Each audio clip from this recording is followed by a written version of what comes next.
अगर आपको पुत्र प्राप्ति की कामना है, आपकी शादी को काफ़ी समय हो गया है और अभी तक अगर आप संतान सुख से वंचित हैं, आपकी शादी को करीब 3 साल, 4 साल, 5 साल या फिर उससे भी अधिक हो गए हैं और अभी तक अगर आपको संतान सुख नहीं प्राप्त हुआ है, तो ऐसे में आप जन्माष्टमी यानी कि श्री कृष्ण जन्माष्टमी के दिन इस वीडियो में बताया गया एक छोटा सा उपाय ज़रूर करें। मैं आपको इस वीडियो में 2 से 3 उपाय बताऊँगी, तो अगर आप सारे ही उपाय कर पाएँ तो बहुत अच्छी बात है, नहीं तो आप इनमें से कोई भी एक उपाय कर लीजिए। जो भी आपको सही लगे, जो भी आप कर पाएँ वो उपाय करिए। पूरे विश्वास और श्रद्धा के साथ कीजिए, तो निश्चित रूप से आपकी संतान प्राप्ति में जो भी बाधाएं आ रही हैं, आपकी कुंडली में जो भी ग्रह दोष है जिसके कारण शादी के योग नहीं बन पा रहे हैं, तो सारे दोष समाप्त हो जाएंगे और हो सकता है कि अगली जन्माष्टमी से पहले ही आपको संतान सुख प्राप्त हो जाए, आपके घर में भी बच्चों की किलकारियाँ गूंजें और आपके भी वंश की वृद्धि हो। ये उपाय वो महिलाएं भी कर सकती हैं जिनके घर में कन्या रूपी संतान हो रही है, लगातार कन्या ही कन्या जन्म ले रही हैं, पुत्र की प्राप्ति नहीं हो पा रही है। तो अगर आप चाहती हैं कि आपके घर में एक पुत्र की प्राप्ति हो जाए, जिससे कि बहनों को उनका भाई मिल जाए और आपका परिवार पूरा हो जाए। देखिए, पुत्र और पुत्री में कोई भी भेद नहीं होता है, दोनों ही समान अधिकार रखते हैं, लेकिन फिर भी हमारे शास्त्रों में निहित है कि संतान पुत्र से ही पिता को मोक्ष की प्राप्ति होती है और एक पुत्र का होना जरूरी है, जिससे कि वंश की वृद्धि हो सके। तो अगर आप भी चाहते हैं तो उस स्थिति में आप इस उपाय को जरूर करें। निश्चित रूप से आपके को पुत्र की प्राप्ति होगी, आपको संतान की प्राप्ति जरूर होगी। तो इस उपाय को निसंतान दंपत्ति जरूर करें, पति पत्नी दोनों अगर मिलकर करें तो काफ़ी अच्छा होगा, क्योंकि जो संतान के योग बनते हैं वो पति और पत्नी दोनों के भाग्य से बनते हैं, दोनों के ग्रहों के साथ में साथ में पुत्र की प्राप्ति या संतान की प्राप्ति होती है। तो पति पत्नी दोनों को मिलकर ही इस उपाय को करना चाहिए। लेकिन अगर किसी स्थिति में पति नहीं कर सकता है, बाहर है, समय नहीं है, तो पत्नी भी इस उपाय को कर सकती है। पूरे विश्वास और श्रद्धा के साथ कीजिए, निश्चित रूप से आपकी संतान प्राप्ति के प्रबल योग उसी दिन से बनने लगेंगे। इस बार की जो श्री कृष्ण जन्माष्टमी है वो 26 अगस्त सोमवार के दिन है। 26 अगस्त सोमवार का जो दिन है वो बेहद ही शुभ दिन है, पूरा ही दिन शुभ रहने वाला है। कई ऐसे दुर्लभ योग बन रहे हैं जिससे कि अगर आप उपाय करते हैं तो आपकी जो मनोकामना है वो अति शीघ्र पूरी होगी। तो इसके लिए आपको क्या करना है, किस तरीके से उपाय करना है, संपूर्ण जानकारी आपको इस वीडियो में दी जाएगी। आगे वीडियो शुरू करने से पहले हमेशा की तरफ से मेरा निवेदन है कि अगर अभी तक आपने मेरा चैनल महादेव के उपाय को सब्सक्राइब नहीं किया है तो चैनल को सब्सक्राइब जरूर कर लीजिए। वीडियो पसंद आए तो लाइक कीजिए और कमेंट बॉक्स में जय श्री कृष्णा जरूर लिखिए। जन्माष्टमी पर कृष्ण जी आपकी सभी मनोकामना जल्दी से जल्दी पूरी करेंगे।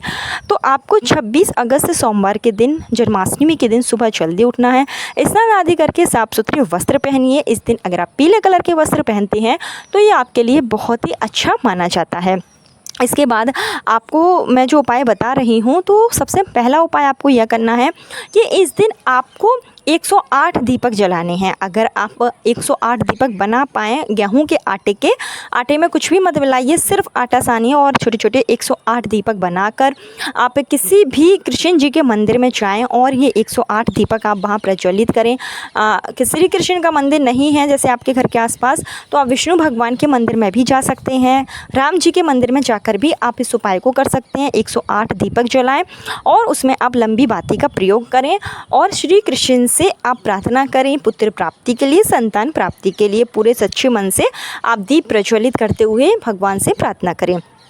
दूसरा उपाय आपको यह करना है कि जो जन्माष्टमी रहेगी, तो जन्माष्टमी के दिन आपको सुबह उठकर, जैसे सुबह जब आप उठें तो स्नान आदि करके उसके बाद में आपको 2 काम करने हैं। पहला काम आप यह करिए कि आप जो श्री कृष्ण की बाल स्वरूप की मूर्ति हो, जिसमें कि लड्डू गोपाल हो, श्री कृष्ण बैठे हों जो कि माखन खा रहे हों, चारों तरफ माखन जो है बिखरा हो, इस तरीके की आपको एक छोटी सी तस्वीर लेना है, पोस्टर टाइप आप ले लीजिए और इसको आप अपने बेडरूम में जहाँ आप सोते हैं तो ऐसी जगह लगाइए कि जब आप सोकर उठें, जो निसंतान दंपत्ति है उनको अपने बेडरूम में ये तस्वीर लगानी है श्री कृष्ण के बाल स्वरूप की, और आप सबसे पहले उठें तो वो तस्वीर आपको दिखनी चाहिए। इस तरीके की तस्वीर आप अपने बेडरूम में लगा लें जन्माष्टमी के दिन। और इसके साथ में ही आपको क्या करना है कि 7 मोर पंख लेने हैं। तो मोर पंख आपको इजीली मार्केट में मिल जाएंगे, 7 मोरपंख आप ले लीजिए और इन 7 मोरपंख को आप एक साथ कर लीजिए और इसकी जो डंडी होगी उसमें आप मौली का जो धागा है वो अच्छे तरीके से 7 बार लपेट दीजिए। यानी कि 7 जो मोरपंख हैं उनको आप एक साथ करके 7 मौली का जो धागा 7 बार मौली का धागा लपेट दीजिए और इस पूरे बंडल को जो आपने मोरपंख लिया हुआ है साथ, उसको आप अपने बेडरूम में जहाँ पर भी जो पूर्व दिशा है वहाँ पर आप इसको टांग पाएँ तो टांग दीजिए, नहीं तो रखने की अगर जगह है तो आप रख दीजिए। ये दो कार्य आपको जन्माष्टमी की सुबह ही कर लेना है। ऐसा करने से आपके घर का जो वास्तु दोष होगा वो भी दूर होगा और आपके जो पुत्र प्राप्ति के योग होते हैं वो बनने लगते हैं। तो ये 2 छोटे से उपाय आप ज़रूर कर लें। इसके साथ में ही आपको उस दिन श्री कृष्ण के मंदिर में जाना है और तांबे की बाँसुरी जो कि आप छोटी भी ले सकते हैं, बड़ी भी ले सकते हैं, जितनी आपकी क्षमता हो, जितना आपका सामर्थ्य हो उस हिसाब से आप तांबे की छोटी सी बाँसुरी ले लीजिए और किसी भी श्री कृष्ण के मंदिर में जाकर ये जो बाँसुरी है आप श्री कृष्ण के चरणों में भेंट करें। और आप हो सके तो इस दिन मखाने की खीर आप प्रसाद के रूप में श्री कृष्ण को ज़रूर चढ़ाएं। अगर आप अपने घर पर ही मतलब करना चाहते हैं, आपके घर में लड्डू गोपाल हैं, श्री कृष्ण की कोई तस्वीर फ़ोटो है, तो आप वहाँ पर भी यह बाँसुरी चढ़ा सकते हैं और मखाने की खीर का आप प्रसाद लगा सकते हैं। इस मखाने की खीर को प्रसाद लगाने के बाद में जो पति पत्नी होंगे वो दोनों मिलकर खाएंगे। किसी अन्य व्यक्ति को ये खीर आपको नहीं देनी है जो आप श्री कृष्ण को प्रसाद के रूप में लगाएंगे। तो कोशिश यही करिए कि कम से कम खीर बनाएं और उतना ही आप प्रसाद चढ़ा दें, उसके बाद आप इसको स्वयं ग्रहण कर लें। इसके साथ ही आपको एक उपाय और करना है। मैं अब जो आपको उपाय बता रही हूँ वो बहुत ही कारगर उपाय है, इसको आप ज़रूर कर लें। इसके लिए आपको क्या करना है कि एक आप मोरपंख लीजिए। अब मोरपंख जो होता है आपने देखा होगा कि इसके साइड में एक नुकीली जो सीख होती है उससे हम कुछ भी लिख सकते हैं। तो आपको क्या करना है, इसके लिए थोड़ी सी आप रोरी हो, सिंदूर हो, जो भी आपके पास हो उसको आप अच्छे से घोर लीजिए और आपको लेना है एक सफ़ेद कलर का कागज़ है। सफ़ेद कलर का आप सिंपल सा कागज़ लीजिए, कोई भी कॉपी का कोई भी पन्ना आप ले सकते हैं। उस पन्ने पर आपको उस कागज़ के ऊपर सबसे पहले लिखना है राधा कृष्ण लिख दीजिए उस पर, या तो श्री कृष्ण लिख दीजिए। श्री कृष्ण भी लिख सकते हैं या राधा कृष्ण लिख सकते हैं।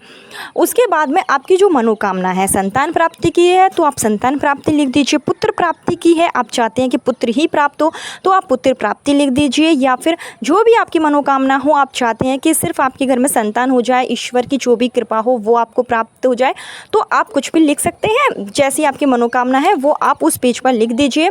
और उसके बाद में जो मोरपंख है उसका ऊपर का जो साइड होता है जहाँ पर घने घने पंख होते हैं उसको आपको थोड़ा सा काट लेना है और इसी पेपर के ऊपर जिस पर आपने लिखा हुआ है उसी पेपर के ऊपर आपको इस मोरपंख को रख देना है और अच्छे से इस पेपर को फोल्ड कर दीजिए। अब आप इस पेपर को फोल्ड करने के बाद में किसी भी श्री कृष्ण के मंदिर में जाएं, उनके चरणों में आप इस पेपर को रख दें।